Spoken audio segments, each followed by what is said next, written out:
like to take the opportunity of welcoming each one of you for our session on recalibrating health financing to achieve universal health coverage. Today, we have with us a power panel who will deliberate on this topic. Before we move to the session, I would like to highlight a few housekeeping rules. Request you all to please keep yourself on mute during the panel discussion, and please post all your questions in the chat box. We will collate them together in the end and discuss during the panel discussion. As you all know, Africa's ability to deal with COVID-19 and the other existing health threats remains dependent on how well it is able to recalibrate its strategy for financing its health programs. While Africa has faced epidemics like Ebola in the past, the sheer scale of COVID-19 pandemic has underlined the need to build a resilient health system. To build a robust health system, it is important to restructure the financial priority given to healthcare sector and build models that seek support from both private and public sector partners. Today's session aims at shedding light on the existing financial challenges that African nations face while financing health programs. This session will entail discussion around the impact of COVID-19 on health financing models across Africa and its resultant impact on healthcare delivery. We will also contemplate possible mitigation strategies to this crisis and discuss the role of various ecosystem players. To take the discussion forward, I would now like to introduce Victoria Goodfellow, our moderator for the session today. Victoria is a managing director at Lawrence Head Global Partner, where she leads the global health financing work. She has extensive experience in design and execution of innovative financing solutions in emerging markets, with a focus on sustainable development of global health markets and services in low-income countries. Welcome, Victoria, and thank you for joining us. We would now request you to please share your views on the topic and set the context for the session and introduce the remaining panelists. Over to you. Thank you so much, Harshita, and thank you everyone for joining the session today. I'll just set out a few thoughts that hopefully will then set the stage for a very rich discussion from what we have a very experienced set of panelists. So looking forward to the conversation. As Harshita said, the macro backdrop that we are facing here is extremely challenging. Both donor and LMIC governments alike have all suffered varying degrees of economic shock due to the pandemic. And whilst health budgets did receive substantial injections last year from both domestic and international sources as part of the pandemic response, this is almost certainly unsustainable. Thinking back to pre-COVID, even if budget allocations to health as a percentage of GDP remain unchanged, actually the drop we've seen in GDP would translate into something like a $200 billion cut in health spending across all LMICs, which whilst in absolute terms is more focused on the upper middle income countries, in proportionate terms is going to hit the lowest income countries the worst. And even prior to COVID, the estimates were that health budgets would need to something like quadruple to ensure that an essential package of universal health services were made available. So I think we are entering an extremely challenging phase, which is why today's conversation around the financing landscape and how we can bring different pools of capital into the challenge is really, really important. So I think even before the pandemic hit, there had been a trend, I think, in the donor space to more of a health system strengthening approach, which is obviously necessary, and we've seen the systemic weaknesses that COVID has highlighted, but it has risked leaving gaps in key thematic areas of health that have traditionally been the recipients of dedicated financing sources and are themselves still a key component of UHC. So I do think, firstly, we will start to see increasingly some of these vertical or thematic areas of health needing to explore innovative financing models or non-traditional sources of finance more and more in the coming years to try and fill these gaps.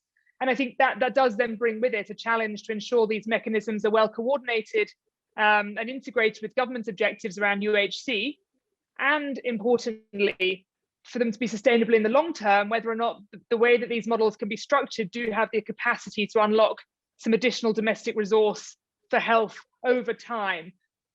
I think on the theme of investment, we do really see there's a very clear role and opportunity for investment in the global health space. On the product side, both in terms of innovation in new products that will improve either quality and efficiency of care, but also one of the things that was laid very bare last year was the fragility of supply chains for healthcare commodities. So I think there's a lot of interesting conversations happening now around investment opportunities in manufacturing capacity of key healthcare commodities on the continent here in Africa to shore up much more resilient supply chains.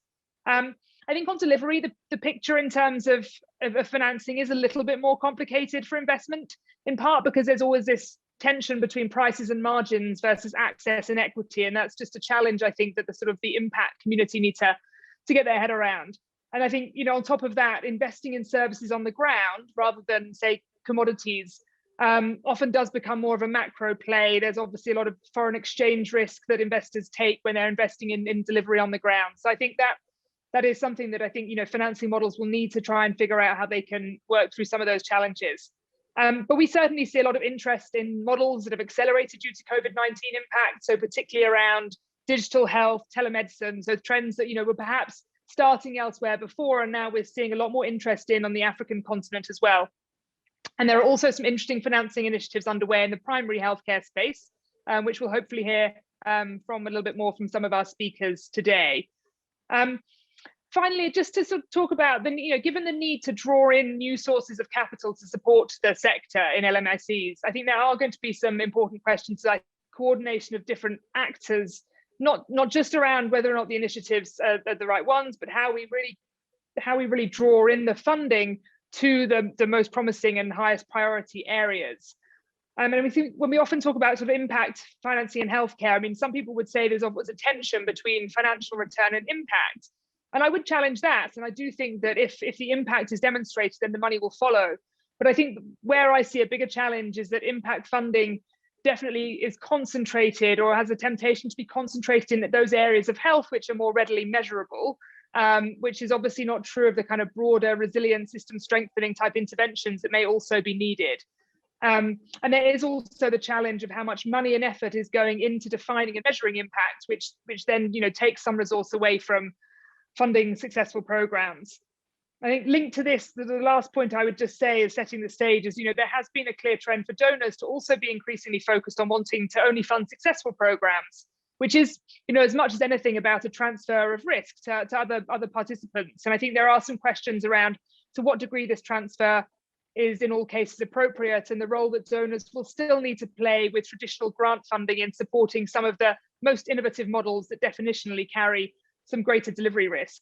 There's lots to talk about. I won't go on for now because we have a fantastic range of speakers that I'd love to bring into the conversation. So without further ado, let me make some introductions and we will launch into some questions. So first of all, please welcome Mr. Arif Neki, who is the Senior Advisor for UN Strategic Partnerships and the National Coordinator for the SDG Partnership Platform in Kenya. Arif has a long background in social sector financing, working at the Aga Khan Foundation previously, and also formerly in the finance sector. We also have Mr. Peter Waiganjo, who heads AMREF's Venture Development Unit here in Kenya, and has previously held a number of both public and private sector roles in the healthcare space, so very experienced from a different perspective. We have Mr. Ravi Natarajan, who heads up IPE Global's work on blended finance and brings nearly 3 decades of experience in the corporate and financial world, before transitioning into the development and sustainability financing sector. And Ravi is also currently leading IPE's work with USAID on the PAHAL project on innovative healthcare financing. So we look forward to hearing a bit about that. And finally, last but certainly not least, we have Ms. Audrey Abara, who is Head of Healthcare Investment at Swedfund, where she's responsible for sourcing new investment opportunities and working with portfolio companies and co-investors to develop long-term strategies for impact. So welcome everybody, and a pleasure to have you all here today for a conversation. Perhaps I can kick off, Peter, by asking you from your perspective, which key thematic areas in health have you seen have suffered significant neglect due to the impact of COVID-19, and which of these has the greatest potential for intervention with innovative healthcare financing approaches, do you think? Thank you so much, Victoria, and it's a pleasure to be on this platform. And I would like to welcome everybody to this a really important topic, important and relevant topic. Very good question, Victoria. And I would mention COVID has really changed the way we do things. It's 1 year down the line and we couldn't imagine how life would be. We thought it's something that was coming and going in 2 months. Down the line, we are doing a year. And actually now we've adopted and we have a new normal. And there are several things that have actually been affected. To start with, I think this thing was a scare to everyone. Mental health became a very big issue. Everyone was scared now. They can't say hi. You have to keep off your parents. You have to stay 2 months away without seeing your folks who are probably older. Looking at the infection rates for the disease. And I think that's one area that really received, and we've seen that being exacerbated.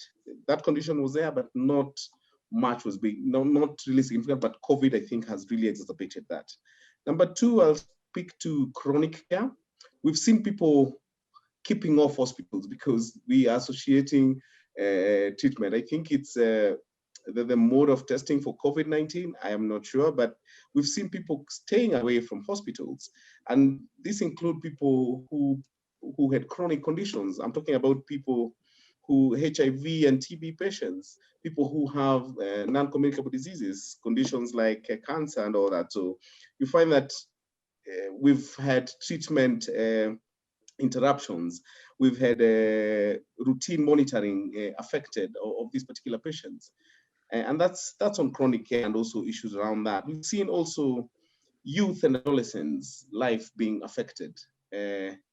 Schools were closed, universities were closed, everyone had to stay at home. And then we've seen a lot of teenage pregnancies, things affecting the youth. And these are things that have actually impacted economically, because then people are not able to work, or probably even the people who are doing the little things, the innovations, the entrepreneurs, didn't have time to probably sit down, because most of them would go home. They're probably looking at our conditions, they probably wouldn't have electricity or even access to internet. Therefore, they would not do the normal things that they used to do. We have things around maternal health as well. Mothers would not be able, due to restrictions, mother would not be able to access health facilities, and specifically to speak to mothers who are in labor. You'd find that because of restrictions, we had curfews. A good example is the first time we had a curfew up to around 7 p.m. in this country. And you could imagine nothing was happening after that, after 7. So should you probably get any complication and you're in labor, or even, it was very hard to get to health facilities, because then you'd not even get a means to get there. We have an increase in sexual and gender-based violence among us families. And I think this is an issue that has really been highlighted of late through all platforms. And I think these negative consequences include, I think, the risk of losing jobs, economic vulnerabilities for these particular families, psychological and health issues resulting from isolation, loneliness, the uncertainty, among others. And I think entirely this was a quarantine paradox, which ultimately led into all of these areas. Those are the ones that I'll mention for now, and majorly coming from an aspect of health programming as an organization. These are areas that we actually found that impacted people big time. That's really helpful, Peter. And I think what's interesting is you know, something like mental health was already a neglected area and very underfunded before the pandemic hit. So I think a very good point that actually an area that was already underfunded and is now hugely grown in significance is a good place to think about focusing. Thanks, Peter. Arif, maybe moving over to you. I mean, you know, in light of falling international donor financing and a rising load on governments and on out-of-pocket spending, can you shed some light on what approaches international institutions and other stakeholders are taking to close the funding gap in Africa and other LMICs? Sure. Thank you very much, Victoria, and greetings to all colleagues on this event. Delighted to be here. What we've seen from the Kenyan perspective is that as a lower middle income country climbing up the ladder, we have seen a shrinking of ODA, we have had a traditional reliance for over 5 decades since independence, essentially on grant funding. And so this whole needle around UN reform, moving from SDG funding to financing, is becoming real. The writing is on the wall. A significant part of non-profit sector is also, I think, seeing now signs of grants disappearing.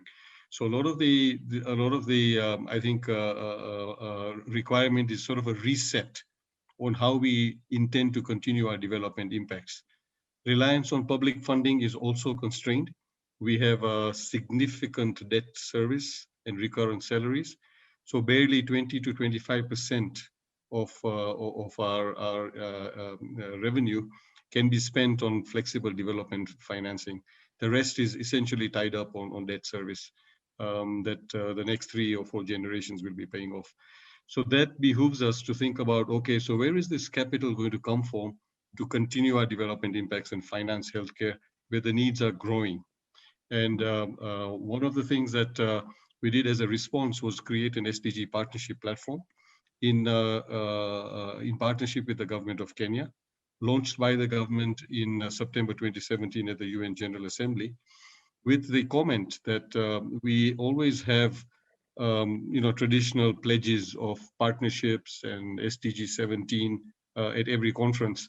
But where is that concrete ecosystem on the ground that can bring together a blended finance partner, a private sector investor, a county government, a national government, a UN agency or development partner, research institution, to all come together around concrete investments that also need to go beyond short-term fiscal and political cycles? Because that's the other issue, moving from pilots to systems influence that's more durable. So that has helped us to open up 4 windows on the platform around the Big 4 agenda that the president in Kenya announced as his 5-year legacy for his final term. And the first one, of course, is universal healthcare. So we created a primary healthcare stakeholder group, co-chaired by both levels of government, national and county level, as well as the UN, and brought in private sector partners onto the platform, blended finance partners. We brought in innovators and the like. So really trying to create this balance and mix of multi-stakeholder partners to get behind primary healthcare financing. And we've found that there's been initially a reticence and even cynicism around getting sort of shared value bankable opportunities in primary healthcare, which has traditionally been public funded and heavily subsidized. So we had a couple of trips to Silicon Valley, and we've created this whole Silicon Valley, Silicon Savannah link, where a lot of innovations, big data and technology has been coming through on what we're calling the SDG Accelerator Lab, which is an associated platform. And one of the things that has done is helped us uncover through a McKinsey study that USAID supported for the platform to identify, in fact, a $6 billion growth opportunity for the next 10 years for primary healthcare investments for private capital in Kenya. Now, that is a staggering number. And what we did was we also had subsectors, deal sizes, and margins identified, which is new data that has been extremely exciting for us. It includes areas such as risk pooling, areas around diagnostic labs, around supply chains, around hub and spokes models, around counties, level 2, level 3, level 4 referral systems. So we've now developed in the last couple of years a $165 million pipeline of investments in primary healthcare, primarily private sector investments, and in some cases PPPs. For example, in Makueni County in Kenya, we're scaling up PPPs from 3 clinics to 200 clinics in a partnership with the government of Makueni, MREF, Philips, and FMO. And this model is being watched very carefully because we would like to scale this up across 47 counties eventually. So I guess the trend is to think about what makes sense for a developing country like Kenya, where you can't send 50 million people to secondary and tertiary care. And so the kinds of investments we want are actually around early detection, around preventive and promotive health, in order to make sure that you can sustain and strengthen the resilience of your health systems on the ground. One of the things that has also been interesting is the development of innovative financing tools, such as a $100 million primary healthcare fund that we're getting behind with a number of global private sector and institutional partners and foundations. We've created the world's first ever, we think, adolescent sexual reproductive health development impact bond, where the SDG Joint Fund is also coming in to support us. And this is in partnership with SIF and UK and other partners. And these are the kinds of models that are now being developed that can hopefully be scaled up around the region as well. Great interest in South Africa, who currently chair the African Union. So any kind of an African primary healthcare fund is of great interest there as well. So in short, I think we're trying to be as creative and responsive to the new context as possible as we transit from SDG funding to financing. We're also trying to make sure that we're bringing in not just your traditional financiers, but also creating a role for philanthropy that has oftentimes been at the margins of much of this work, to become a part of this whole blended, financing continuum, where the kind of risk tolerance and seed capital that philanthropy can provide can help private sector and government scale up a number of these initiatives. We're bringing in cooperatives, pension funds. In Kenya, we have a new law that allows 10% of pension funds to go towards impact financing, and we're utilizing less than 1%. So great opportunities. And so we've created a National Advisory Board for Impact Finance, where we have all the financing networks, including the banks, venture capital, private equity, all come together to essentially do the matching of supply and demand. And there are significant gaps around ticket sizes, around the quality of capital available, etc. Thank you. I hope that gives you kind of a quick flavor of what's going on in Kenya. No, really helpful, and great to hear that there's such a rich pipeline of investable opportunities. Maybe Peter, back to you briefly. How have you seen governments and other implementation partners adjust their priorities as a result of COVID? And have you seen them use any different mechanisms or approaches to cope with the challenges we saw over the last year? Thank you, Victoria, and definitely a very good question. I'll give a few examples probably and speak into some of them. One, specifically for NGOs, let me say NGOs were, AMREF being one of them, and other implementers, an example of implementing partners. So we've seen reprogramming of funds, where organizations such as Global Fund, PEPFAR, USAID, who are some of our biggest donors, have actually took a deliberate step to reprogram and move some of their funds, stop some of the activity they were doing, or others even to a point of increasing the amount of money that they give so that we can actually mitigate COVID. So that's one. And we were able to do this to a tune of around $4 million within the Kenya and within the programs that we ran immediately. And that was done within the first two months. So we also have partnered with private sector, second point, to set up very innovative ways of generating money. And one of it is the NBCC. We call it the National Business Compact for COVID-19 or for coronavirus, where it's a flexi fund where organization can put in, and then that fund decides where is the greatest need, and then would support what the government is doing. So we were part of that conversation as an organization. And as an organization as well, we supported, one of the key gaps during the COVID-19 was the availability of the personal protective equipment for healthcare workers. That was a big gap, and at some point there was an outcry that the healthcare workers are at risk, and we had all the hula baloo of people going on strike and the healthcare workers going on strike. So we came in as an organization, mobilized resources from private sector, or even some of the programs that we are doing, to make sure we supported the healthcare workers with the procurement of these PPEs and provision, so that we can ensure the continuity of service provision within our healthcare facilities. We also have we established and with the new normal, which is people working from home, we find that organizations have adjusted, for example, the working hours. Nothing has stopped. Probably we are not able to monitor how the employees or even the healthcare workers are working, but we adopted a mechanism where people are working from home and efficiency actually can be implemented, can actually be felt even without having people to go to their offices. And these are some of the measures that were driven by the pandemic. For governments, for example, I think Kenya is one of the more progressive countries, because immediately, I think the president actually announced some tax relief to all people who are employed, include to some of the income, the corporate taxes that we pay, the income tax that is paid, as well as the other taxes such as VAT.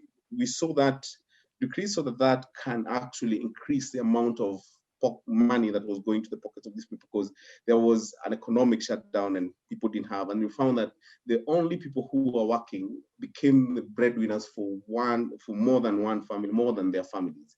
You'd find that your brothers, sisters, or even the larger extended family would depend on you as long as you're working. Therefore, those tax reliefs came in handy. We also have governments instituted some programs just to keep the youth working, and specifically this not really related to health, but you'd find that a busy mind, we call it, an idle mind is a devil's workshop. That's one of our sayings in Africa. So we needed to keep them busy so that we also mitigate things like the teenage pregnancies and the things that are being caused by the pandemic. We've also seen a lot of investments. A good example is Nairobi County, where through the presidential directive, the new government of Nairobi, the Nairobi Metropolitan Services, are actually building 19 health facilities in Nairobi because of COVID. And this is focusing people who are actually at the base of the pyramid. These facilities are being built in the informal settlement so that those people can actually access services. And that is one way we are seeing different actions or mechanisms being taken to actually address the COVID-19, and it's proving to show some continuity, and we've seen some significant improvement in the health infrastructure during COVID. We've also seen the vulnerable groups, government taking measures to make sure that if you're older than a certain age, and I think it was 55, then the government made a deliberate action to actually let you work from home, or even take an early retirement. We've seen those measures actually mitigate the number of deaths and also infections during this time. We've also seen for the vulnerable, the bracket has really increased, people who are receiving these, and I think that has come in as a very good cushion in terms of mitigating the effects of the pandemic. Speaking now about the innovative kind of mechanisms, as an organization, we sat down with a few other partners, and we are actually developing a post-COVID resilience developing backbone, which Arif has spoken to very well, to be able to see how do we survive post-COVID. It's funded, I think, by the UK Aid. The payer is UK Aid or DFID. They have a new name now, I can't remember. But and AMREF is the implementer. We have APHRC as a monitoring and evaluation partner. But the idea now, such a bond would come in now to make sure we have structures. Should we have another outbreak, then we should be able to have a mechanism to respond to that in good time and also efficiently. We've also seen a bit of financing. I wouldn't call kind of a debt debt financing, where organizations, facilities or private health facilities are given equipment, or we have equipment placed in their facilities, and then based on the demand creation of community health workers, or even the people at the base of the pyramid, or the healthcare workers who actually at the household level, then create demand, and then payment terms are made gradually, or flexible terms are agreed upon. So those are some of the ones that I'll speak to, and I'm not sure I've exhausted my time, Victoria. No, that was super helpful. Yes, I think let's move on to some of the other speakers, but I think some great comments in there, Peter, around both the nimble responses we've seen so far, but also thinking ahead to resilience going forward. Perhaps Ravi, I could turn to you now and ask what thoughts you would share in terms of ensuring that countries build sustainable mechanisms for identifying and funding healthcare innovations. Yeah, thank you, Victoria. Greetings to all of you. For a change, I would like to bring a dose of optimism when we hear all the doom and gloom around COVID and its impact, and many of the peers who are in other sectors who've got impacted more severely are saying to me that you're at the right place at the right time, involved in the healthcare sector.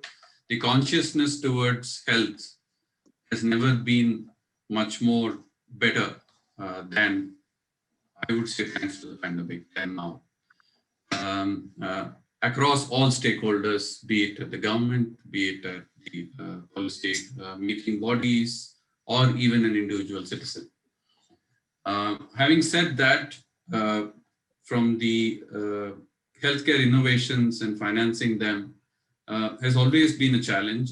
It's no exception now, but there has been some clear developments on the positive side, which brought in to the points that were alluded earlier. For example, never ever in a country like India, telemedicine was found as an important area. And suddenly, most of the companies which were trying to even have neck above water are finding a significant level of traction going in. And there are people, mainstream funders are willing to look at them because of the increase in revenue stream. The contactless healthcare has seen a huge facelift, which was possibly not even felt or identified as a need before. As they say that only when you have us being pushed to the corner, when you say, I don't have any money, is when the innovation sparks in, right? As to find new ways of identifying money. Innovation is, how do you define innovation? It is a new way of solving an existing problem, right? And that also applies to financing. In healthcare, unfortunately, innovative financing has been relatively very slow. As was alluded earlier, it is more funding than financing. But things have you can see green shoots emerging towards the change. And what is important and that is being felt is the tri-sector capital that is now getting into the play between the private sector, public sector, and the philanthropy, which was in its own independent path till now. Some level of examples of this convergence are emerging. In some of the projects that we are seeing in India, some of the new financing tools are being looked at, and in the subcontinent as well. We've seen some projects being supported by blended finance.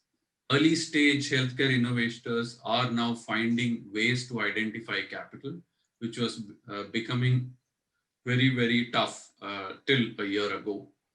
And the data also suggests that the normal mainstream financiers find healthcare innovators the last in the queue as an attractive option because of the inherent perceived risks, long gestation periods, mismatch of the timeline that takes for the innovator to reach mainstream sustainability versus the tenor of the capital.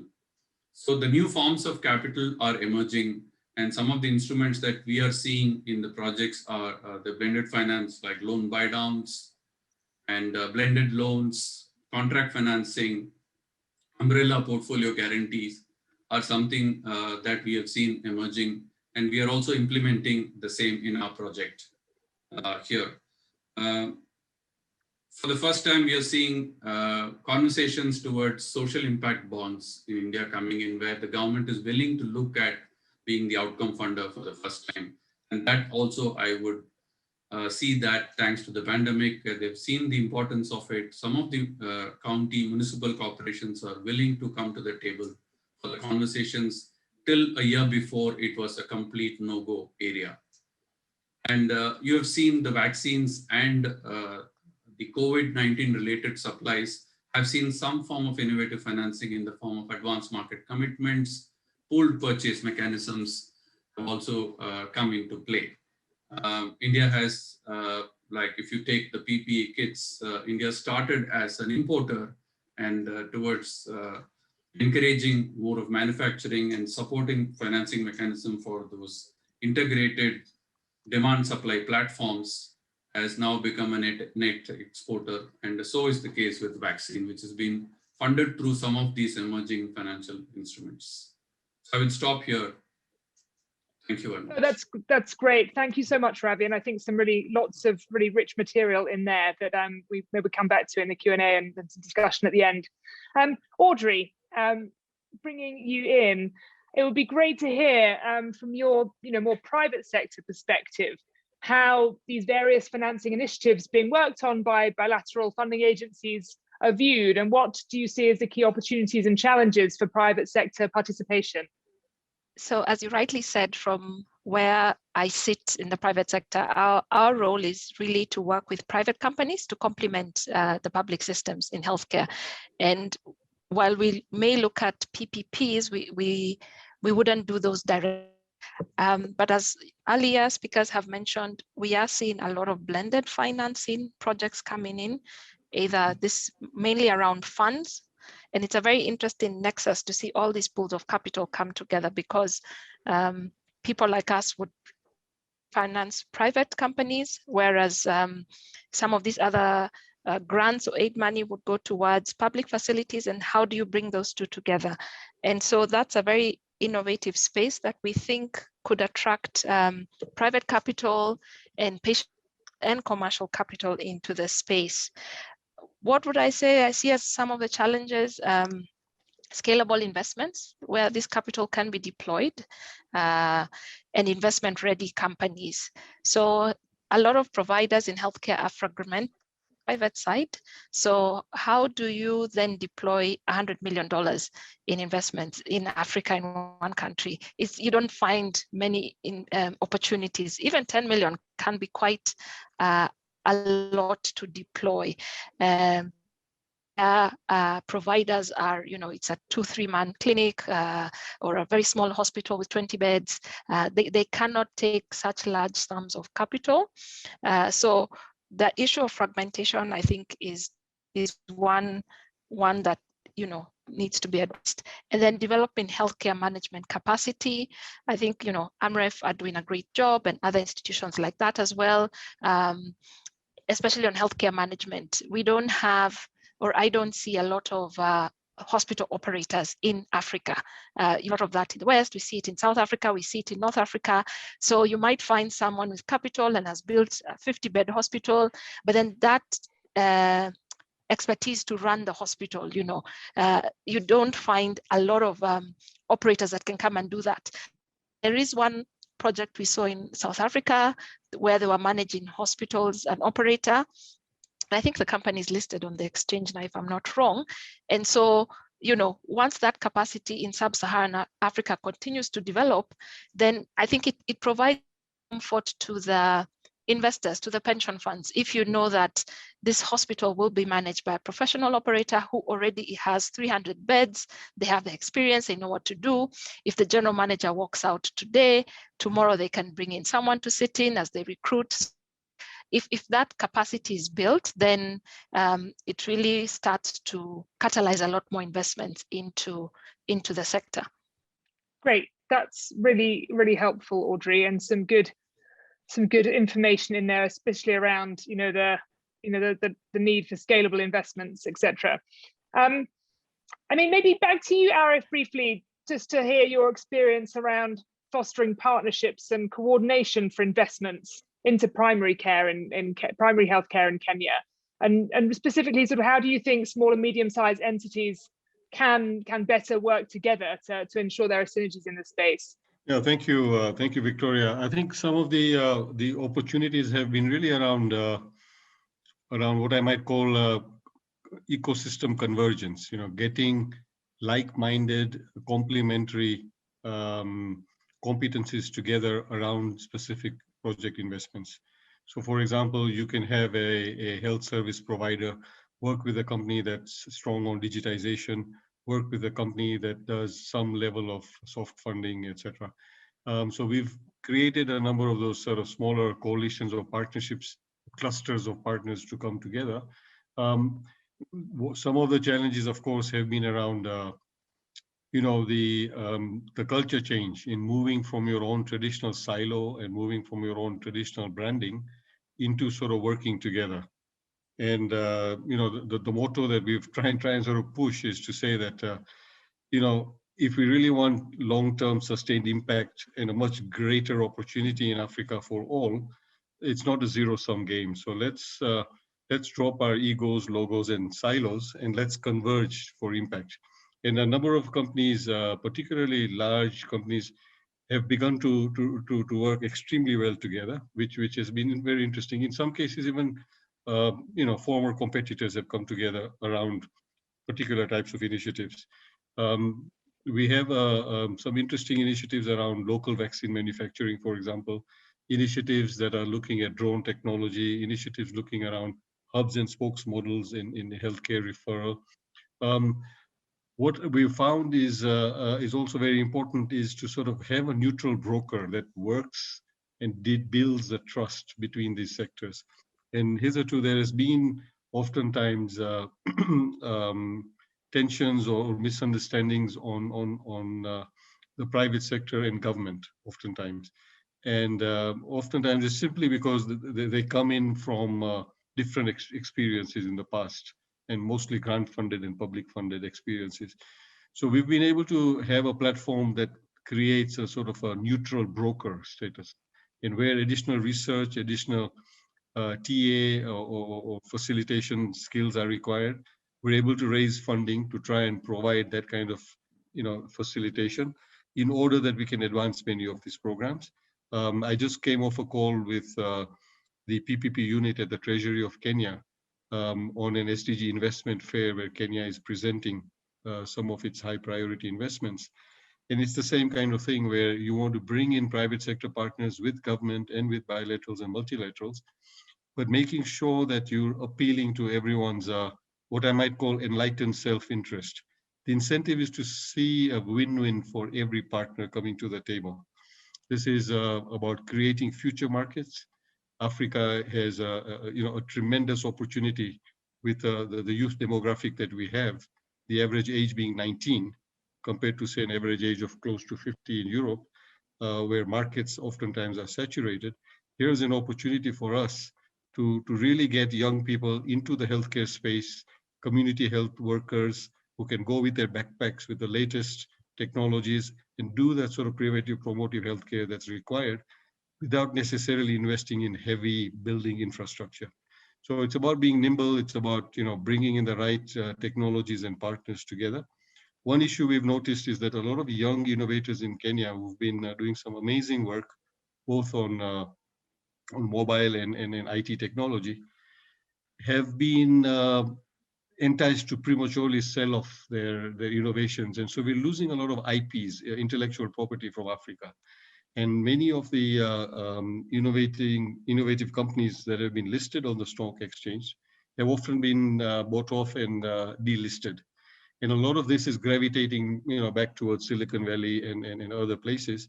And young people are getting enticed with $5,000, $10,000 cash to sell off their innovations. We're now creating an Africa IP company that we're going to list in multiple stock exchanges in Africa with the Ministry of ICT, led by Joe Mucheru, who is the youngest minister we have, who spent 9 years as Google Africa's head and really gets it. And so, we're looking at how we can also create PHC and other related innovations, but protect those IPs and provide them the kind of ecosystem support they need to scale. So incentives, bringing partners together and ensuring that it's a win-win, it's not a zero-sum game. A lot of this is both an art and a science, as you can imagine. So it's really about building trust. Yeah, thanks. Indeed, that's helpful. And I think, linking into that, back to you, Audrey, it'd be really helpful to get your perspective around, some of these themes around coordination and bringing people together. How do you think the finance ecosystem is working at the moment in terms of ensuring financing is provided to the best models? And can we do more or better? So there's a lot more collaboration that I'm seeing. Each of us would all go and chase these deals and try to do them by ourselves. However, we realize that this ecosystem, you can't work on your own, and you need to share risk as well. So you will find investors looking at one opportunity, looking to work together, looking to share resources. So there's a lot more collaboration in that sense. There's a number of communities coming up. Investors for Health community is one of them that has investors in healthcare, largely in Africa, who look to work together, look to share learnings from their different investments, coordinate impact assessment and reports. How do we learn from each other? And there are other similar forums. I think last year there was one done by, I'm forgetting the name, but brought in a lot of investors. I think USAID was there, and I think they had provided some funding to look at also technical assistance, how that can be used to support due diligence on potential investment opportunities, how it can be used to investment readiness for some of these opportunities, because then investors would be more attracted to come in when some of this groundwork has been covered. So a lot more collaboration and coordination across investors in the healthcare space than I would say, a 3-4 years. Thanks. Very encouraging to hear. Ravi, I'm conscious of time, but Ravi, I did just want to ask if you had a few moments just to share some lessons from the work that you've been doing on the USAID partnership for affordable healthcare access, just in relation to the topics we've been discussing. Sure, thanks, Victoria. So this project is pioneering in nature, setting up of a blended finance facility for supporting healthcare innovations to remove the bottlenecks in their access to growth capital. If you see, historically, healthcare innovators have been finding only one form and type of capital, which is equity. And the other forms are very difficult to come till they reach the mid or a mature stage. So the objective of this project is to have the combination of capitals led by a philanthropy base and create a risk sharing and credit enhancement mechanism to help these healthcare enterprises access the mainstream capital, where we have tied up with the leading mainstream financiers in the country who will provide access to that capital basis the credit enhancements that we provide. One of the key partners in this program is National Health Authority, which was established in India about a couple of years ago, which is within a short time has become arguably the world's largest health assurance program, covering 50 million people with an aim to reach 500 million, which is covering the bottom 40% of the vulnerable population towards the universal health coverage goals of providing free healthcare coverage. We've already empaneled about 24,000 hospitals which provide that care and made the population interoperable and not stick to that geography, one geography. When they perceive a care is being delivered in another geography, they are free to move and have that care delivered to them. So this project primarily aims at addressing the market failure of lack of access to appropriate capital for identified healthcare innovators, where historically it is shown that India has seen only 2% of those healthcare companies survive the long gestation periods, lack of access to capital, and one of the biggest reasons for pivot or failure. So it also uses the NHA platform to create visibility for these innovations to these large service providers, which are the hospitals, and make sure that they are part of the procurement mechanism. See, overall, the project has a budget of about $250 million with a combination of philanthropy, private and public capital coming in. Thank you. Great, thanks so much. I mean, Audrey, can I ask you just very briefly to comment on one last question that I had before we move over to a couple of comments and questions from the chat? So I just wanted to ask you briefly around, how has COVID, how the implications of COVID, it's led to economic losses for many private sector investors, across other sectors. Have you seen any cascading effect on this in early stage companies in the health space? So I may not really comment on the early stage, very young companies, but they have taken a hit on their revenues last year. And for some of them, they had to recalibrate how they work. Maybe I can talk about existing companies in our portfolio, and they had to become innovative around costs, really streamlining working capital.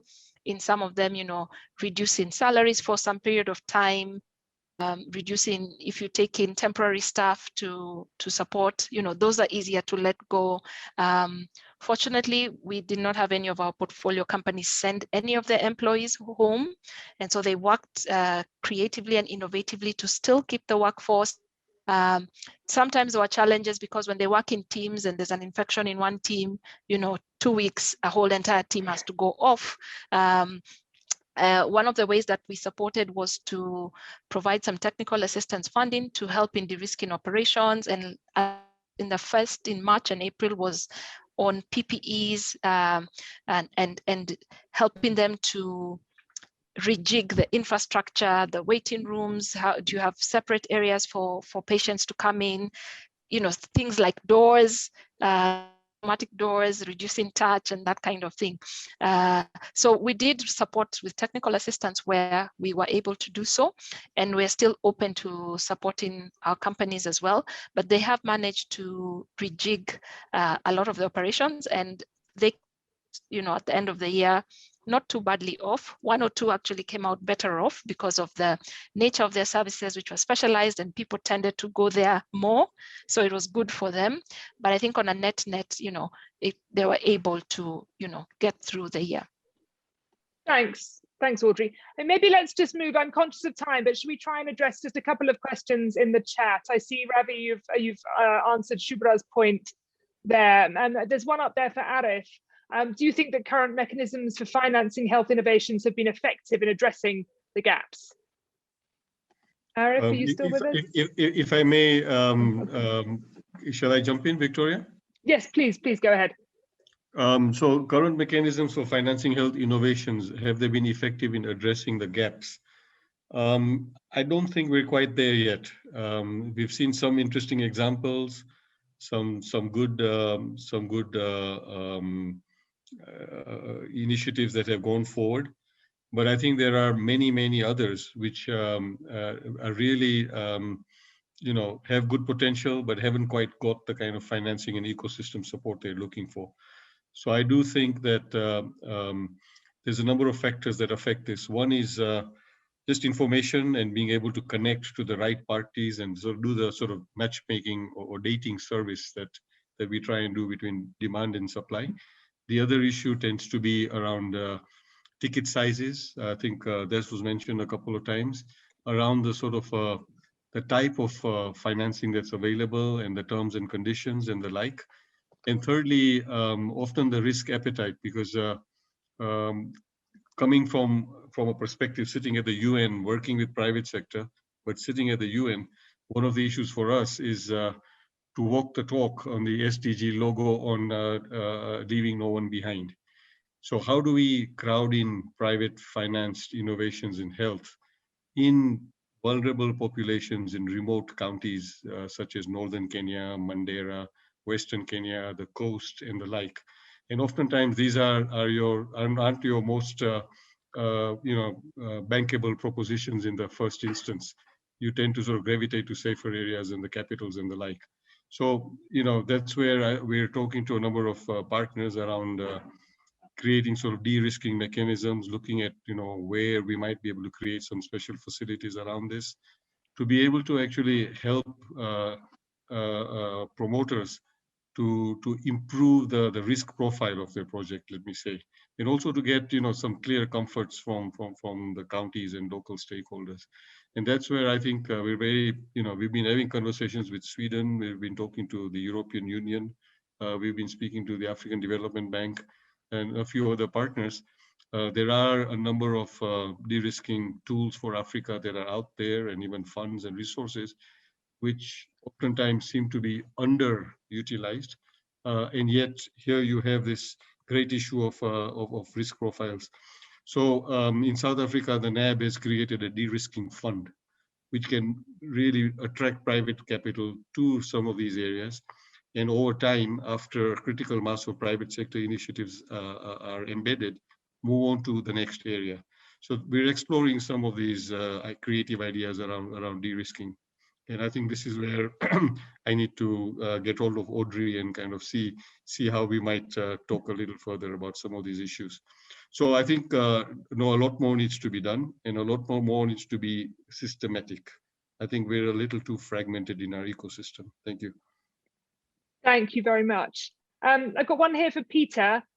Do you think health systems and financing mechanisms are able to address the double challenge of NCDs and communicable diseases? Thank you, Victoria. A very interesting question. But before probably I go to that question, I just want to probably add into what Arif is saying, and some of the things that we've seen with the restriction. We've seen also a bit of innovations around some of the areas that are affected. I'll mention two briefly, and one of them is, I don't know whether you've heard something called Ways for Life, where we collaborated with the BOLT, the Kenya Health Federation, AMREF, to be able to transport mothers. So we had a call number where a mother calls in case she's in labor, there's any emergency, and then we have doctors who had volunteered to just do that, to receive the calls, diagnose, and then refer. And then we used to, because of lack of ambulances and the restrictions and the social distancing and everything, so then we had dedicated bolts to actually, we got a number of rides, 500. And I'm happy to tell you that that's an innovation that we are scaling up. And we're actually discussing that in several platforms. And the other thing is on youth, we were able to engage the youth. As an organization, we had a program that was focusing on youth empowerment. We were able to start a factory. We call it Decorative Fashion and Center Design, which actually produces masks and what do you call them? The medical gowns, actually for healthcare workers. So looking at that from a private sector commercial angle, then employing the mothers, the young mothers, and the youth to be able to do that work and doing the same. Back to my question of non-communicables and the double challenge of COVID.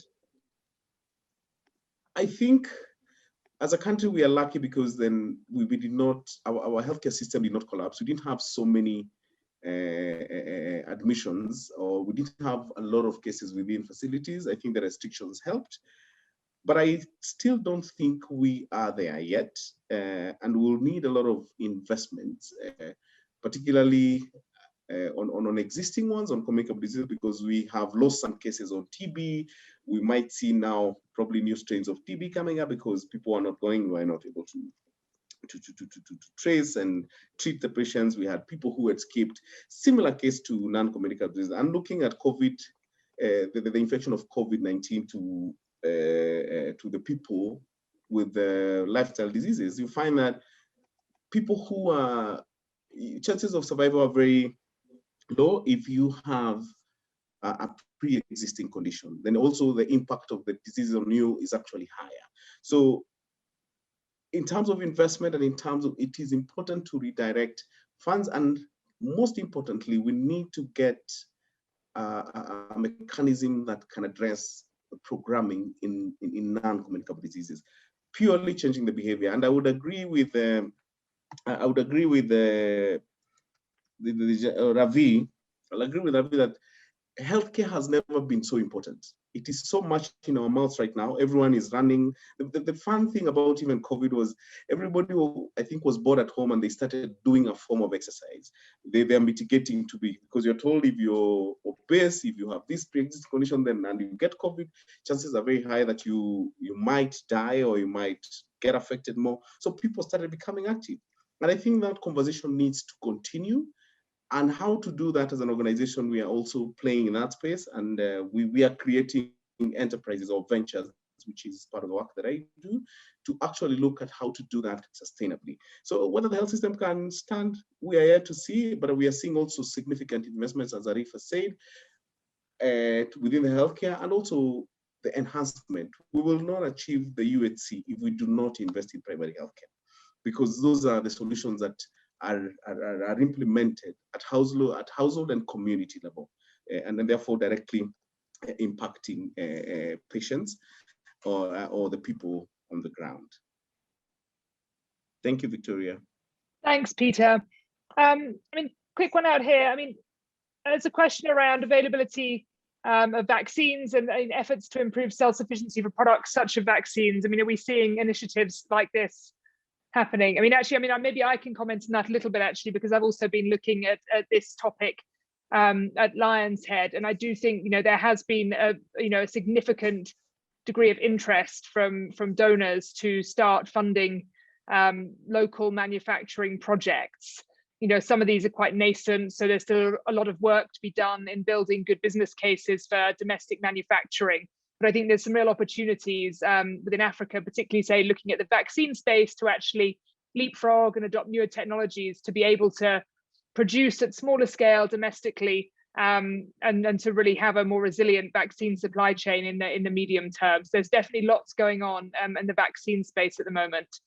There's another question here around medical insurance for rural communities and how uptake or provision still remains pretty low. Are there any initiatives or models that are working elsewhere that could bridge this gap? I don't know, Peter, if that's for you, or if anyone else can respond to that one. Sorry, Victoria, if I may just jump in on your last point, your last point on vaccinations, just to tell you that we've been supporting a local vaccine manufacturing project, currently about $45 million project, with private investors and funders, with support from the Ministry of Health, the Treasury, and the Ministry of Industrialization. And this has now reached the level of a cabinet memo to be signed by the three ministers. And we're creating a technical working group around this, and an independent study by UNIDO on some of the global best practices on local vaccine manufacture. So I think hopefully we are moving ahead quite well. And there could be a lot of economic multiplier effects also around employment and supply chains and the like. Thank you. For sure, and I think somewhere like Kenya could also, real scope to be an export market here as well. Yeah, sorry. Yeah, Victoria, I could. Yes, I could. I'll probably try and address Arnold Mwangi's question. As an organization, we've participated in the whole UHC conversation around the social safety net for the people who are really vulnerable at the bottom of the table, of the pyramid, sorry. So there's several initiatives, and we did one program in Laikipia County where we were able to identify the people who are not able to pay, because the lack of insurance, number one, is the ability to pay.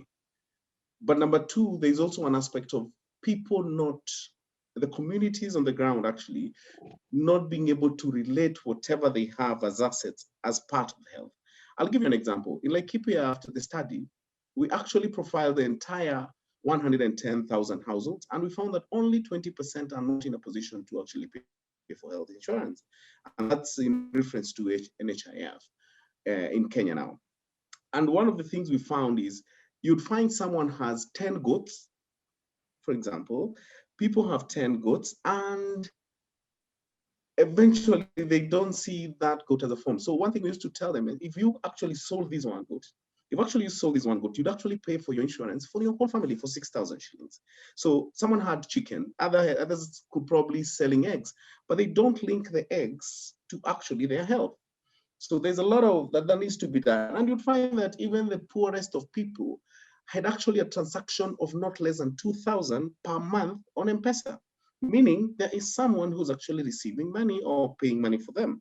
So the conversation around that is also about creating solutions that are community-driven. And we've had some really interesting models, the community-based insurance programs that have actually succeeded and are being implemented. So it is a very dicey situation, but and one thing I probably would confirm that if we do not, the biggest access is one of the biggest challenges in people accessing health, and particularly not even distance, but finance.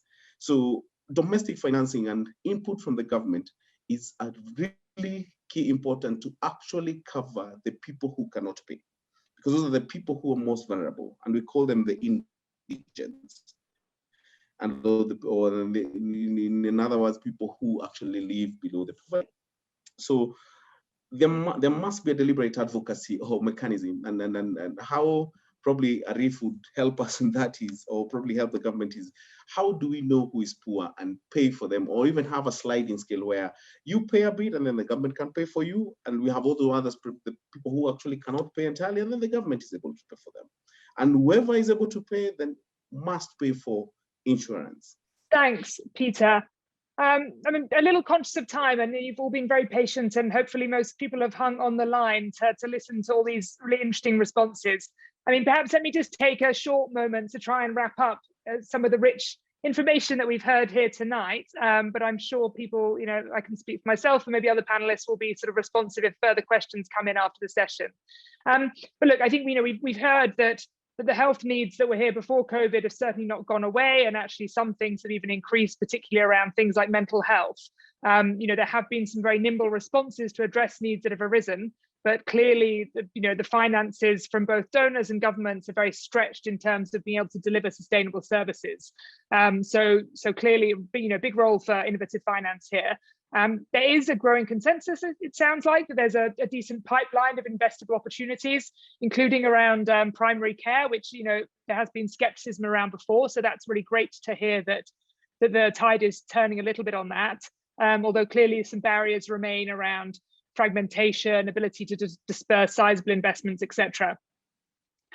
Great to hear from Ravi actually some evidence in India that innovative financing models, do have the potential to also unlock greater domestic resource. But I guess the finance community need to think about ways to help governments with generating evidence and pilots to get them to be more comfortable in deploying these kind of mechanisms as we go forward. And I think finally, to wrap, I'd say, what has been really clear message throughout from the speakers here is that there's a lot of really promising initiatives that are trying to address these issues, but also just bringing lots of different stakeholders in this space together. So I think we can say that out of COVID, I think actually there's been a much greater degree of collaboration that's really starting to come through in the healthcare financing space. So I think there's a lot of real positives to take away actually from what I've heard in the session tonight. So thank you very much to all of our panelists for the really helpful interventions and comments and really rich discussion this evening. Harshita, shall I hand back to you to wrap? Thank you, Victoria. This was a very interesting conversation, and thank you to all the panelists who joined us for the discussion. Thank you everybody else who also participated. Would request you all to please attend the remaining Sankalp sessions as well. Thank you, everybody. Thanks, everyone. Thank you. Thank you. Thank you. Thank you, everyone. Thank you. Thank you. Thank you. Bye-bye.